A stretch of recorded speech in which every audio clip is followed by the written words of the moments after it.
గాజాలో Israel మరణ హోమాన్ని పాల్పడిందని ఐక్యరాజ్యసమితి నివేదిక వెల్లడించింది. ఇజ్రాయెల్లోని అగ్రనాయకులు కూడా ఈ దాడులను ప్రోత్సహించారని పేర్కొంది.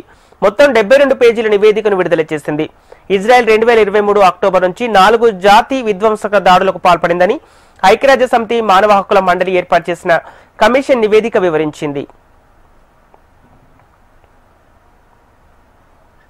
అమెరికా సూచించినట్లు నాటో G7 దేశాలు తమపై సుంకాలు విధిస్తే ప్రతిచర్యలు తప్పవని చైనా హెచ్చరించింది. రష్యాతో సహా ప్రపంచ దేశాలతో తమకు సాధారణ ఆర్థిక ఉత్పత్తి సహకార సంబంధాలున్నాయని చైనా విదేశాంగ ప్రతినిధి లిన్జిన్ తెలిపారు. ఈ సంబంధాలు అంతర్జాతీయ చట్టాలకు అనుగుణంగా ఉన్నట్లు పేర్కొన్నారు. అమెరికా చర్యలు ఏకపక్ష బెదిరింపులు, ఆర్థిక బల ప్రదర్శనకు నిదర్శనమన్న ఆయన అవి అంతర్జాతీయ వాణిజ్య నిబంధనలు దెబ్బతీస్తాయని స్పష్టం చేశారు. రష్యా నుంచి చెమురు కొనుగోలు చేస్తున్నారనే నెపంతో చైనాతో పాటు పలు దేశాలపై అదనపు సుంకాలు విధించాలని అమెరికా అధ్యక్షుడు డొనాల్డ్ ట్రంప్ నాటో దేశాలకు పిలుపునివ్వడాన్ని చైనా తప్పుపట్టింది.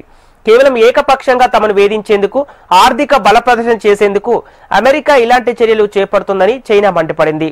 అయితే అమెరికా చెప్పినట్లు తమ దేశంపై ఎవరైనా టారిఫ్లు విధిస్తే తాము కూడా ప్రతిచర్యలు చేపడతామన్నారు చైనా విదేశాంగ ప్రతినిధి లిన్జిన్.